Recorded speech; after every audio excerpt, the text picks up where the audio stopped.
Hoje nossa lição ela será bem sintética por causa que a gente não teve a primeira lição, né? Mas hoje vamos dar uma pequena pincelada aí nela, junto com a lição 2. A lição hoje é a lição de número 2, Mateus, o Evangelho do Reino. Nosso texto bíblico básico está em Mateus capítulo 7, versículos 21 ao 23, e o capítulo 18, versículos 1 ao 3. Vamos fazer uma leitura responsiva. Amém, igreja? Eu lerei o primeiro, os irmãos o segundo e assim sucessivamente.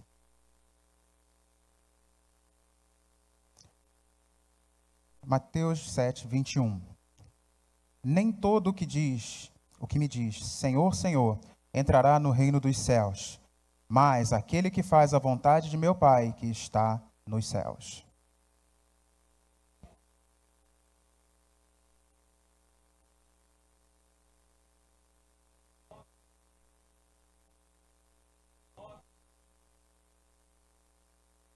E, então, lhes direi abertamente, nunca vos conheci, apartai-vos de mim, vós que praticais a iniquidade. Mateus 18, versículo 1.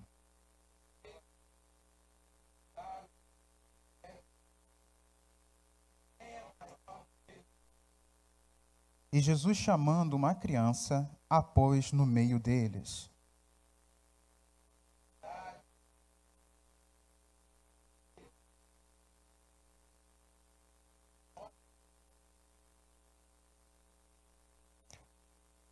O nosso textual está em Mateus capítulo 6, versículo 33, que é a tônica praticamente dessas 3 primeiras lições, que diz, mas buscai primeiro o reino de Deus e a sua justiça, e todas essas coisas vos serão acrescentadas. Louvado seja Deus. Bota o segundo slide aí, por favor. Nossos objetivos são compreender a atuação e a manifestação do reino em todas as esferas, entender que existem princípios éticos, morais e espirituais que normatizam o reino e crer que nos tornamos cidadãos do reino de Deus por intermédio da fé em Cristo. Louvado seja Deus. O pastor Myles Munroe, ele tem um livro chamado Compreendendo o Reino. E neste livro, ele define o reino como sendo o governo de um rei sobre seu território, influenciando-o com a sua vontade pessoal, seu propósito e seus intentos, produzindo cultura, valores, código moral e vidas que refletem os desejos e a natureza do rei para com os seus súditos. Por isso que nós, é enfatizado várias vezes pelo nosso pastor Silas, que nós somos influenciadores, porque quando fazemos assim, nós estamos agindo em prol do reino. Diga, reino. Isso. Você é um agente do reino. Próximo slide. Não podia deixar de fazer um prólogo aí, né, já para não deixar um hiato em relação à primeira lição, falando de Mateus, o escritor. Ele é também conhecido como Levi, muito conhecido de nós, né, coletor de impostos, que atendeu ao chamado do rei. Está lá Mateus 9, versículo 9. Acredita-se que ele tenha escrito por volta de 50 a 70 depois de Cristo, já num momento de perseguição, na região da Antioquia. Ele apresenta Cristo como um rei esperado e desejado. Alguém para ler Ageu, capítulo 2, versículo 7? Enquanto nós vamos ver aí que há uma certa rejeição, Mateus ele vem apresentar Cristo como alguém que era muito desejado. Quem encontrou pode ler.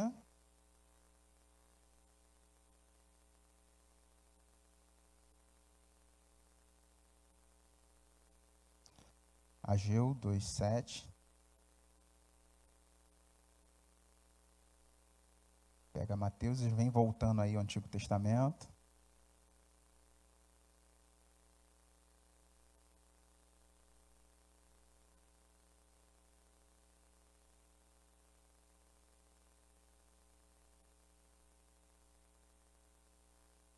2:7. Pode ler.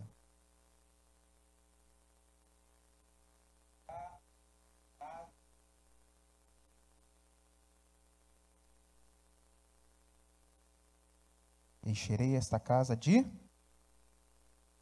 E é o que acontece. Na plenitude dos tempos, Mateus nos anuncia que o desejado das nações chega. Só que, para alguns, isso não foi um momento tão glorioso, né? Alguns estudiosos, eles nos apresentam, analisando o texto, algumas inferências que eles fazem, que eles encontram em toda essa análise textual de Mateus. E uma dessas eu gostaria de aproveitar e trazer. Próximo slide, você que gosta de anotar, essa é uma coisa para se anotar mesmo, tá? Guarde isso. Mateus, ele apresenta, dentro de Mateus, alguns estudiosos, teólogos, encontram um apontamento para o Pentateuco, né? Porque Mateus se preocupa em expressar que tudo o que Cristo faz e a sua manifestação sobre a terra é para que se cumpra alguma profecia. E Cristo, você vê lendo os evangelhos, ele tem essa preocupação em cumprir a Tanakh. Não somente a Torá, que é o T, é o Tá, mas o Neviim, os profetas e o Ketuvim. Por isso o acróstico Tanakh. Então, ele vem para cumprir a lei, os profetas e os escritos. E aí está aí. Em Mateus 1, a sua genealogia, ela vem apontar para o Gênesis, o início de tudo. A fuga e o retorno do Egito apontam para o Êxodo, culminando no seu batismo, que aponta para a travessia do Mar Vermelho, uma mudança de vida. Ou seja, o batismo não é isso? Uma expressão pública de que você teve uma vida mudada? Então, a mudança de vida para o mundo é anunciada no momento que ele chega ao batismo. Mateus 2, do 13 ao 23, está apontando, vem aí anotado, sobre a fuga do Egito. 40 dias no deserto apontam para números. Mateus 4, 2, quando ele passa pela tentação, ele fica 40 dias e 40 noites em jejum, sem comer, e ali ele é tentado. Mas por que aponta para números? Porque em números nós temos um povo sendo testado 40 anos. Por causa da sua atitude, você deve lembrar, eles olham para o povo cananeu e vê eles como gafanhotos. Ali por números 13, 14, 15, eles falam, eu vejo eles como gafanhotos, e nós somos vistos por eles como pães. E aí, Deus se ira e deixa-os rodando 40 anos, para que uma geração venha a se passar, e outra geração venha alcançar a terra prometida. O Sermão do Monte, que é um compilado de leis morais e éticas, vem apontando para Deuteronômio, Mateus capítulo 5 ao capítulo 7, ou seja, o Sermão do Monte. Nós vemos no deserto, o povo recebeu as leis. No monte, nós recebemos a lei reinterpretada. Porque naquela época, os fariseus e saduceus, eles tinham as suas próprias interpretações da lei. E aí eles colocavam fardos pesados ao povo dentro daquilo que eles entendiam da lei. Só que Cristo vem trazer a real interpretação da lei no Sermão do Monte, trazendo o povo de volta à visão correta do reino. Porque os fariseus, nós vemos Cristo em uma destas passagens, falar que os fariseus, eles dizimavam o coentro, o cominho, mas arrumavam desculpas como Corban para se beneficiarem daquilo que o povo tinha, certo? Próximo slide. Ainda na lição 1. Jesus, o Rei dos Reis. Ele tem uma linhagem incomparável. Ele é filho de Davi, o homem segundo o coração de Deus. Filho de Abraão também. Está aí, Mateus 1:1. E aí alguém pode chegar e me perguntar, por que não colocou invertida a sequência? Porque Mateus ele vem apontar Cristo dentro de uma linhagem real. E aí, dessa linhagem ir descendo até as primeiras gerações. Amém?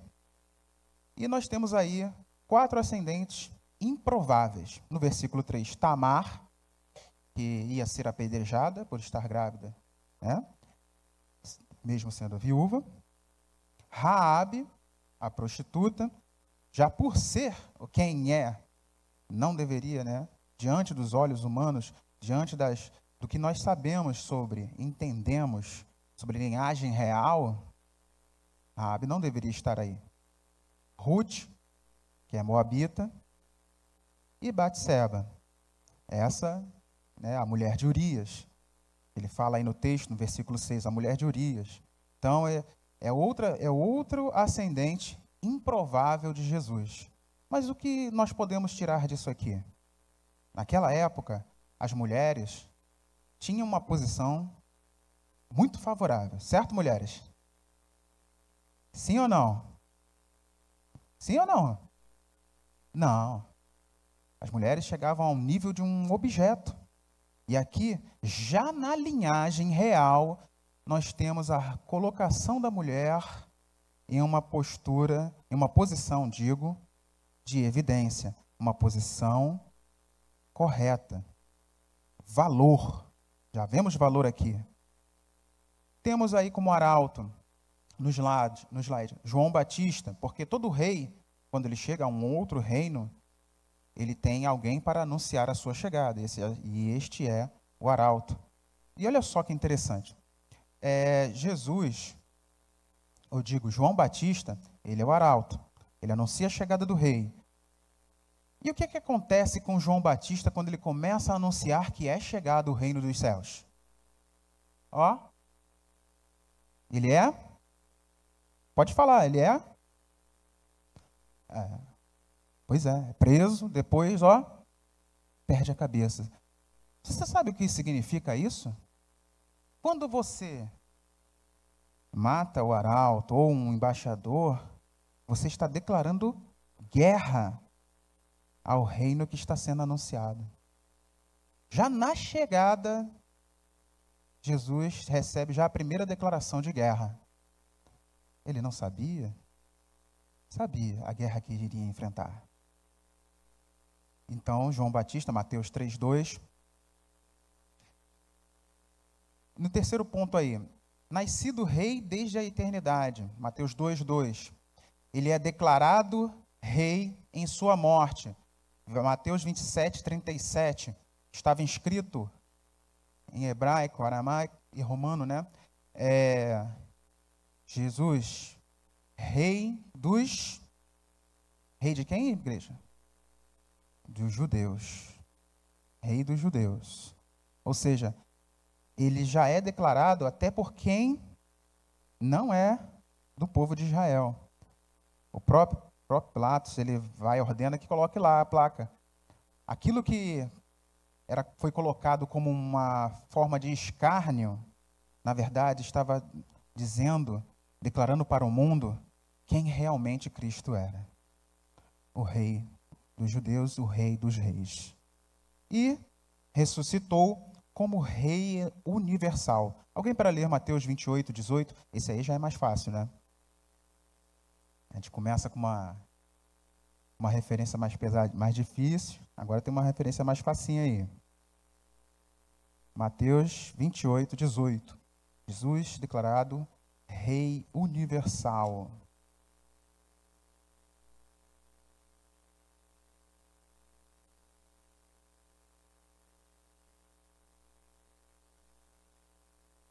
Todo o poder foi lhe dado no céu e... Então eu posso afirmar, Cristo é o nosso Rei universal. Ele tem todo o poder. Ele é dono de todas as coisas. Desde a antiguidade, Jesus é rei, de fato. Porque nós temos, você que assiste uma Netflix, você que assiste uma série ou uma outra programação, você já deve ter visto reinos que são construídos debaixo de traições, debaixo de tomada de posse, né, golpes. Mas este aqui não. Porque o reino, ele é definido por DNA. O reino, quando ele na sua essência, ele é definido por DNA. Como é isso? Você nasce rei. Você não toma o poder, você não dá um golpe, não te passam a ser rei, como acontece nos livros de reis. Nós temos reis que são colocados por exemplo, o faraó Neco coloca um rei em Israel, mas você não. O rei mesmo, ele nasce rei. Ele é por DNA. E nós sabemos que Cristo, ele é o rei dos reis por isso. Porque desde a antiguidade, ele já é rei. Amém? Próximo slide. O reino. Jesus, ele pregou as boas novas, do grego evangelion, evangelho, né? Do reino, que no grego é basileia. E esse reino, ele é multiforme. Ele é expresso em cada coração regenerado, sendo assim relacional. Quando Cristo ele fala, é chegado o reino dos céus, para os judeus, eles podem até imaginar, puxa, então o César vai ser deposto. Na verdade, César já estava deposto há muito tempo. É claro que, como diz o próprio Paulo, nenhuma autoridade lhe é concedida senão por quem? Por Deus. Deus lhe concede autoridade, concede às autoridades constituídas aqui na terra poder para isso. Então, quando a gente fala que o reino ele é multiforme, é porque ele não é mais expresso na forma que nós conhecemos hoje e na forma que eles conheciam naquela época. Como era o reino naquela época? César era o rei e era praticamente status também de deidade. Você tinha um conceito de cidadania, né? Todas aquelas cidades conquistadas, vocês se tornavam praticamente cidadãos de Roma, tanto que Paulo ele evoca essa cidadania, mas quando é perseguido. E você tem o conceito também da Pax Romana, aquela paz sobre autoridade, debaixo de autoridade. A cidade que se rebelasse era posta a paz à força. Ainda que alguns possam discordar, alguns estudiosos possam discordar, nós vemos, diante desses pequenos princípios, que era realmente a plenitude dos tempos. Porque você tinha uma ordem, você tinha um rei que era apresentado como uma deidade, e você tinha um conceito de cidadão. E você vai ver que Cristo, em sua mensagem, ele vai trabalhar em cima desses conceitos. Que ele é rei, que vocês são cidadãos e que a paz está sobre vocês. Amém? Próximo slide. E aí nós vemos que um reino sem leis, ele é o quê? Está aí no slide, é o quê? Uma anarquia. A anarquia, ela é baseada na negação de autoridade. É o ateísmo das autoridades. Da autoridade, vamos colocar assim. Você está negando a autoridade quando você adere à anarquia. E aí Cristo vem nos anunciar a legislação do reino. Na sua revista aí, no primeiro tópico, Mateus registrou a mensagem mais cuidadosamente estruturada dos evangelhos. Os capítulos 5 a 7 do livro trazem não apenas orientações para os súditos do rei, mas inclui advertências àqueles que pensam ser verdadeiros discípulos, mas não são, pois suas práticas não condizem com o seu discurso. Ou seja, como está aí no slide, por favor, não basta não fazer, né? Porque muita gente, por causa da Pax Romana, aquela paz imposta por autoridade, dizia-se estar bem com o reino, estar bem com a deidade, porque não fazia nada do que era proibido. Só que Cristo ele vem ampliando este conceito. Ele vem mostrando que não basta não somente não fazer. É preciso dominar a motivação e a intenção. Mateus 5, 21, 22, 27 e 28. Entendeu? Quando, por exemplo, a motivação, ele vai falando do olhar uma mulher com intenção impura. Ele vai falando mais à frente até a gente vai falar da questão de amar os nossos inimigos. A pessoa não agride ninguém, mas na mente, se eu pudesse, eu pegava agora, saía no tapa com fulano. E aí Cristo vem nos falar o seguinte: no reino celestial, nós precisamos dominar a nossa intenção e suplantar a motivação. Amém? Aqui ele coloca um quadro na nossa revista aí, de uma divisão sintética do Sermão do Monte.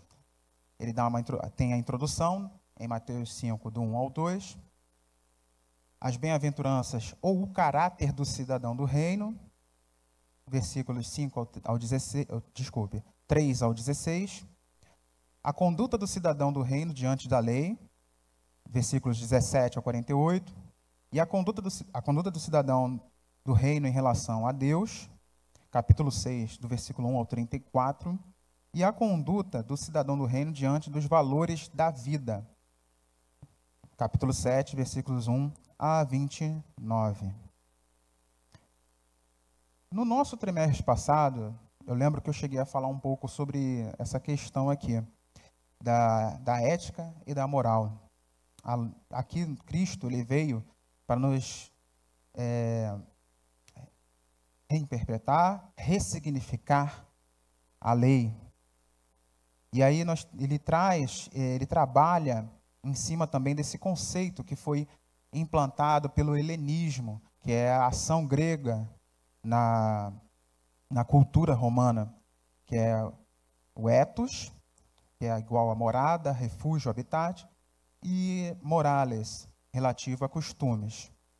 Ou seja, ele traz esse diálogo entre a ética e a moral, porque a ética, como está aqui na nossa revista, ela tem essa origem e é associada ao nosso caráter. Já a moral, ela é mais relacional. Ela tem essa questão de um costume. Por exemplo, vamos a um exemplo extremo aí. Tem tribos que, quando a criança nasce com alguma deformidade, eles enterram a criança. E nós temos até missionários que fazem trabalhos para recuperar essas crianças. Já temos até. Mas, para eles, é moralmente correto. É relacional, é relacionado ao costume deles lá. Para eles, aquilo é certo. Para eles está tranquilo. Para nós que somos a favor da vida, já é diferente. Precisamos tratar isso.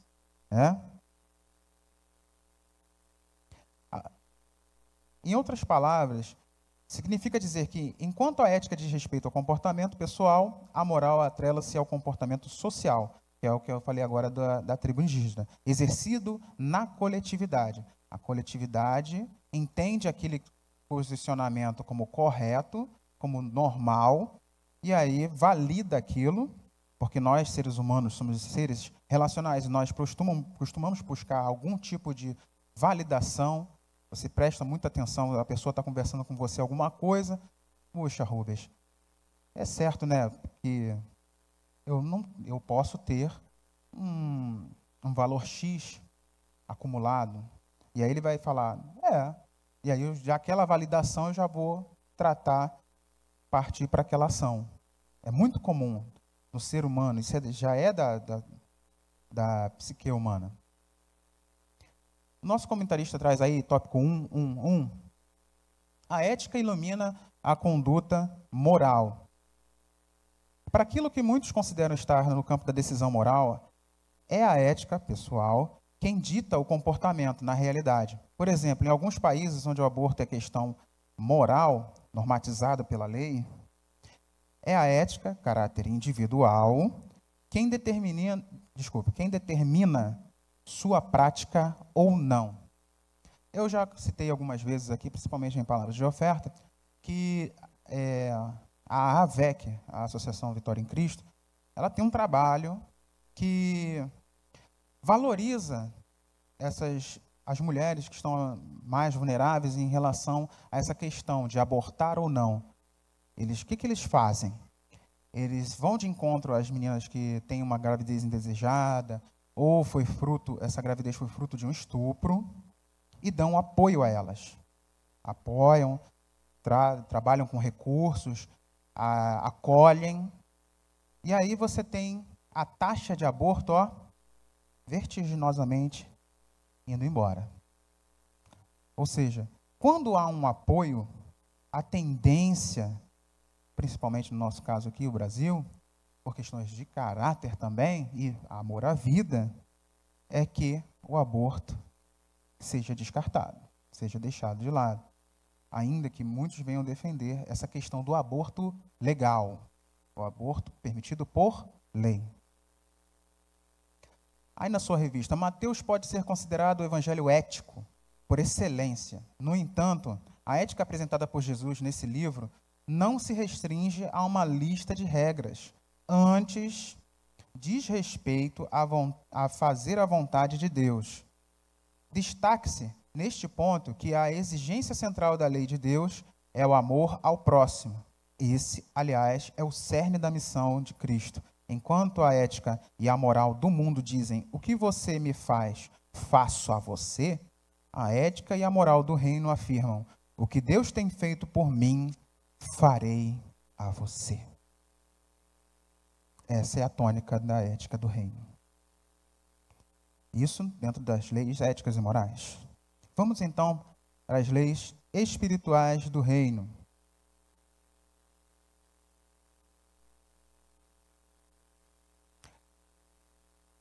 Uma reforma eficiente começa de dentro para fora. O reino de Deus encontra-se no campo da espiritualidade. Sendo assim, as leis espirituais não ficam relegadas a um segundo plano. Elas são de suma importância. As leis éticas, aí na sua revista, e morais, dizem respeito ao relacionamento dos cristãos do reino como cidadãos do mundo. As leis espirituais, em contrapartida, dizem respeito ao relacionamento dos cidadãos do reino com o Deus do reino.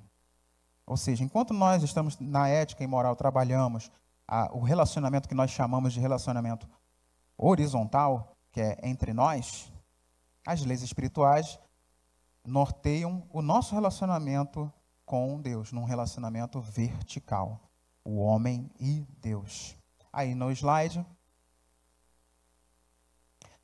as leis espirituais podem soar como loucura, alguém para ler Mateus 5,39, podem não fazer sentido para os céticos, outra pessoa para ler Mateus 5,44, demonstram que o verdadeiro cidadão celestial busca uma vida equilibrada, ou seja, na horizontal, entre nós, e em comunhão com o eterno, na vertical, nós e o eterno.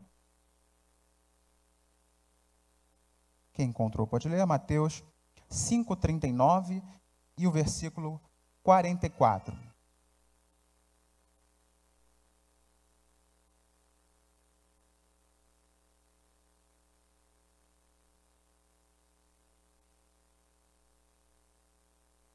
Se alguém bater na sua face, oferece a outra. Você vai dizer isso para alguém aí fora, o que ele vai dizer? Que você está? O reino de Deus parece loucura. 5,44.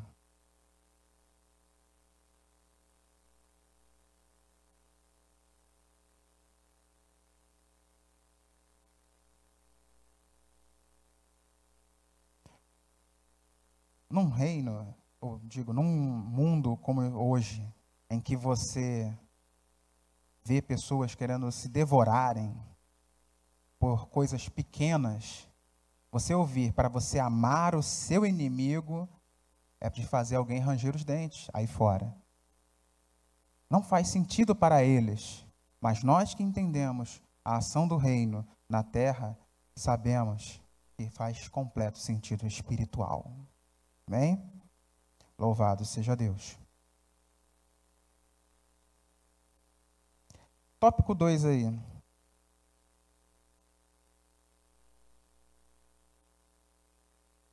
Como ser um cidadão do reino? Tem esse slide aí? Aqui o meu falhou. É o tópico 2. Ser um cidadão. Tem não, né? Tudo bem. E aí vem 3 recomendações bem diretas ao ponto. Aí na sua revista, o comentarista coloca assim: se alguém quiser vir após mim, renuncie a si mesmo, tome a sua cruz e siga-me. Mateus 16, 24. Seguir a Cristo é opcional. Alguém aí de vocês já essa pergunta já foi feita muitas vezes por vários pregadores, mas foi posto a faca no pescoço para aceitar a Jesus? Alguém pegou no braço, dobrou, ai, aceita agora. Se não, você está cumprindo exatamente o que está aqui. Uma aceitação opcional. Ele disse na revista aí: se alguém quiser, mas após decidir-se pelo caminho, há condicionais para seus seguidores. Como qualquer governo, nós temos direitos e deveres. Então, não é diferente no reino de Deus. Nós temos nossos direitos, nós temos também nossos deveres. E aí, como me portar diante disso tudo?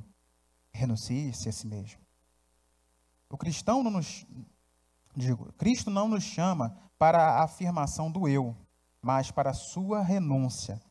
Nós precisamos abdicar do orgulho, da soberba, presunção e autoconfiança, acrescentaria aí autossuficiência, né? Antes de seguir seus passos. Ou seja, nós, como cristãos, quando nós renunciamos a nós mesmos, nós estamos abrindo mão das nossas mais íntimas vontades, muitas das vezes, em prol de um bem maior, que é o reino dos céus. É o galardão que nos está reservado. Então, quando nós abrimos mão de muitas coisas deste mundo, porque Paulo ele vira e fala que muitas coisas são lícitas, mas nem tudo nos convém. Tem muita coisa, por exemplo, assaltar um banco, convém a nós? Não. E olha que nem lícito é, eu estou falando aqui já num extremo exemplo, né? Mas nós nos renunciamos a nós mesmos, para que o reino venha a ser expresso na terra. Quando você renuncia à sua vontade, às vezes você está em casa, agora não, né, que está calor, e aqui nós temos um ambiente climatizado, né, mas de repente em outras condições, alguém ainda pode virar e falar: puxa, está tão confortável aqui em casa, por que eu vou ao templo? Vou ficar em casa. Mas aí, de repente, você lembra, o Espírito Santo vem tocar no seu coração e lembrar que é importante nós congregarmos com os santos, desfrutarmos desta comunhão entre nós, e aí você está renunciando a si mesmo. 2:2. Tome sobre si a sua cruz. É tomar a responsabilidade, é assumir a responsabilidade do martírio, se necessário for. Alguém aí para abrir em Mateus 5, versículo 11, se não me falha a memória. A figura utilizada aí é do criminoso, né, romano, que antes de chegar ao Gólgota para ser executado, carrega uma cruz. E tinha um simbolismo de extrema vergonha. E Cristo pega aquilo que parece aquilo que tem uma conotação vergonhosa e transforma em algo honroso. Porque o sacrifício de Cristo, ele ressignifica a cruz. Hoje todo mundo, volta e meia, em algum lugar, alguém bota uma cruz. Acha bonito, pá, né? Mas naquela época, a pessoa via a cruz, corria. Não porque era vampiro, mas porque o simbolismo era outro. Era de extrema vergonha. E aí você, como está aí na revista mais abaixo, assim como um condenado à execução não podia ocultar a sua cruz, pois era obrigado a transportá-la publicamente, assim também um discípulo de Cristo não teria como ocultar sua fidelidade como cidadão do reino, nem os resultados dessa responsabilidade em sua vida. Por exemplo, o batismo é uma expressão de que você tomou sobre si a sua cruz. As suas ações na sociedade demonstram como você tem tomado a sua cruz, né? Como você reage às suas vicissitudes da vida, àqueles problemas, né? O quanto de confiança você expressa a Deus demonstra o tomar sobre si a cruz. Amém? Há muitos crentes sem cruz, mas vida cristã sem responsabilidade para com o reino não existe. 2:3. Siga-me. Esta condicional diz respeito a seguir a Cristo diária e constantemente, não apenas por um determinado tempo. Segui-lo e imitá-lo. É fazer o que ele faria em nosso lugar. Existe um filme chamado Em Nossos Passos, O que Faria Jesus. E aí, é um filme bem impactante e nos faz meditar. E a tônica é essa mesma. A gente olhar para aquela situação que se levanta diante de nós e imaginar o que Cristo faria no meu lugar. Como eu agiria se eu fosse agir como Cristo? Lembrando que Cristo é o nosso exemplo maior. Cristo, ele mesmo açoitado, humilhado, moído, como está em Isaías, ele não voltou atrás. Então nós temos que fazer diferente do mancebo de qualidade, que é apresentado em Mateus 19, se não me falha a memória. Ele chega para Jesus, se apresenta como o cara, né? Eu guardo todos os mandamentos. E aí Cristo, no primeiro, no segundo, já foi jogando por terra toda aquela pompa que ele apresentou. Que ele vira e fala: vende tudo que tens e me segue. Simples. Mas para ele, custava muito, custaria tudo. E para Cristo, quanto custou a nossa alma? Não custou tudo? E aí Cristo, infelizmente, olha para aquele mancebo, dá aquela declaração a respeito dos ricos, lembrando que não é impossível, pode ser um pouco mais difícil, por causa que, mais do que naquela época, em que Paulo já fala, né, que o amor ao dinheiro é a raiz de todos os males, ou muitos deles, hoje as pessoas estão sendo usadas e as coisas estão sendo amadas. Hoje, o físico palpável é o que é o amado, não as pessoas que se relacionam. Nós temos uma distância muito grande, não é verdade? Mas nós, como cidadãos do céu, que seguimos o reino, devemos fazer o contrário. Amar as pessoas, relacionar-se com as pessoas e usar as coisas, porque esta é a função delas. Amém? O cidadão do reino dos céus é fiel a Cristo, não apenas no início da jornada. Ao contrário, ele anda em suas pegadas. 1 Pedro 2, 21. Finalizando aí, o exemplo do maratonista. Você tem uma jornada e aí você pensa, puxa, vamos logo dar toda a força. Mas o maratonista, ele não faz isso. Ele vai constante.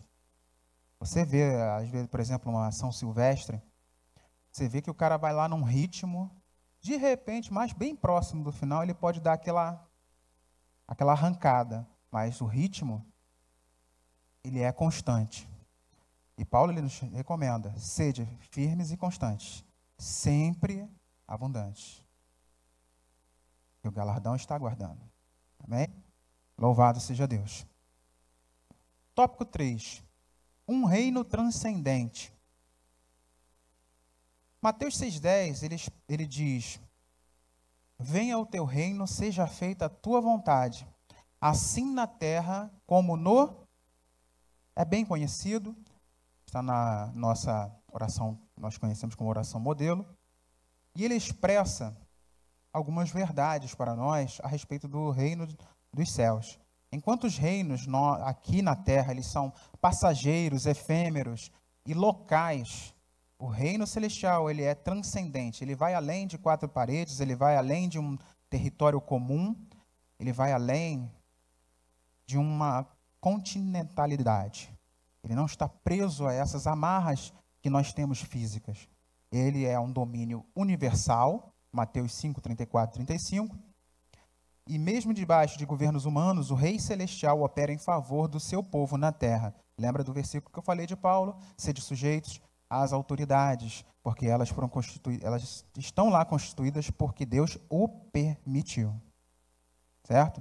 Eu sei que muita gente gemeu num governo, agora tem muita gente dando glória no outro governo. Mas em todos eles, nós precisávamos ser e precisamos continuar sendo servos do reino, do Rei Celestial. Porque ele está operou naquele tempo, a operar muito mais à frente. Amém?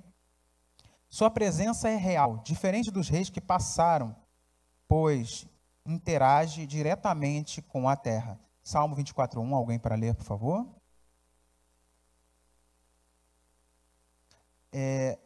O Senhor, ele é um rei que não é insensível, um rei distante.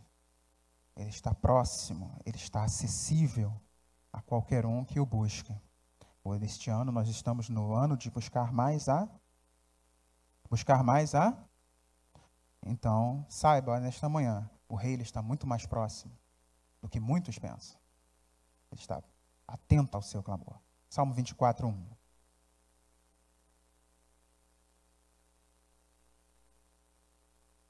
Ou seja, do Senhor é a terra, a sua plenitude, o mundo e os que nele, tudo pertence ao Senhor. Por isso, ele interage diretamente conosco. Interage diretamente conosco. O que seria de Josué se ele orasse, pedindo para que a terra e o sol parasse, e Deus não estivesse ali para interagir? Nada acontecesse. O que seria de nós? Porque essa vitória passa pelas gerações até chegar a nós. Estava tudo debaixo da interação e do plano de Deus para a humanidade. Por isso, saiba, o Senhor, ele é próximo. O Senhor, ele está atento ao seu clamor. Ele está atento às suas dificuldades. Ele vê quando você chora em secreto. Ninguém vê, mas o rei, ele vê. No 3:1 aí, o comentarista na revista, ele fala: não podemos, falando do céu para a terra, ser alienados. Tá? Nós não podemos estar descolados da nossa realidade no que diz respeito à cidadania terrena. Por isso que eu costumo dizer que nós temos já embutido em nós, quando aceitamos a Cristo, uma dupla cidadania, certo? Mas precisamos entender que o governo do reino espiritual, no qual estamos inseridos, emana do céu. Em outras palavras, não somos regidos por imposições terrenas, mas pela autoridade do Rei eterno. Amém? E da terra para o céu, 3:2. Assim como o céu interatua com a terra interage com o céu. Engana-se quem pensa que atitudes tomadas neste mundo não se refletem no céu. Mateus 10, 32, 33. O que fazemos aqui, seja bom ou mal, compromete nossa cidadania celestial. É como nós falamos, sobre as leis do reino, que agora não está só no campo do fazer ou não fazer, mas sim motivação e intenção. E aí, para alguns, né, que defendem que quando morre, acaba aqui aquilo que fizemos, está aí a comprovação de que isso vai seguir em frente. Quando nós temos certas atitudes aqui que não condizem com o reino, em breve será tomado contas no futuro, na instauração do reino dos reinos, digo, o reino dos reinos, o reino de Cristo. É tomado contas. Ah, mas eu não vou ser tomado conta. É sim. Mesmo você, crente fiel, é tomado conta das suas obras. Já quem não é, quem não se porta como e não é tomado como cidadão do reino, aí sim serão tomadas contas de todas as suas atitudes nesta terra. Mas para nós está separado aí no tópico 3.3 o reino eterno. O tempo não pode influenciar o reino de Deus, pois ele é eternamente passado, presente e futuro. Lembro aí, coloco aí registrado, que o sacrifício de Cristo, ele está incluído nisso. Ele é transcendente, ele é eterno. Ah, mas ele ocorreu muito depois de mais de 1000 anos, 2000 anos. Mas ele contempla passado, presente e futuro. Quando ele diz está consumado, isto atinge tanto para trás, quanto para agora, quanto para frente. As atitudes que iriam à frente, as atitudes que foram do passado e as atitudes do futuro. O reino já estava preparado antes da fundação do mundo. Mateus 25:34. Desde a pregação de Jesus, ele está presente entre nós, mas em um futuro breve será estabelecido para sempre. Apocalipse 11:15b. Alguém para ler, por favor? Somos cidadãos de um reino eterno. Você pode adorar a Deus por isso? Um reino eterno lhe aguarda. Será um momento de realização, será um momento de glória, porque do seu rosto ele limpará toda lágrima. E lá não haverá tristeza, será somente glória. Apocalipse 11:15b.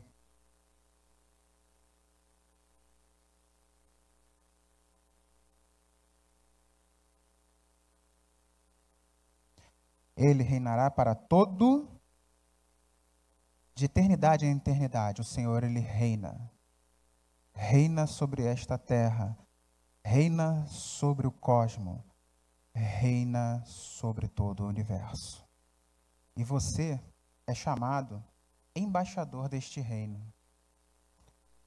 Quando eu falei aqui de João Batista, eu incluo você aqui. Quando alguém está fazendo algo de ruim a você, ele não está fazendo só a uma pessoa, mas está fazendo contra um reino espiritual. Você, crente fiel, saiba. O último slide aí, por favor.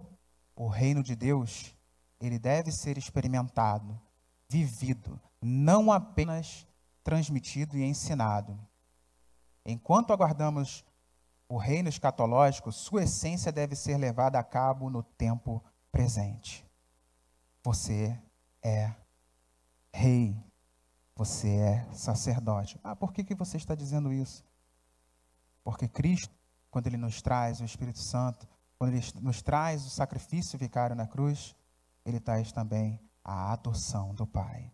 Por isso nós dizemos, Abba, Pai. Você também é herdeiro deste reino. Este reino está reservado a você. E saiba, como está no conceito, né, do já e ainda não, saiba, né, que você já está exercendo esse governo celestial, não na sua plenitude.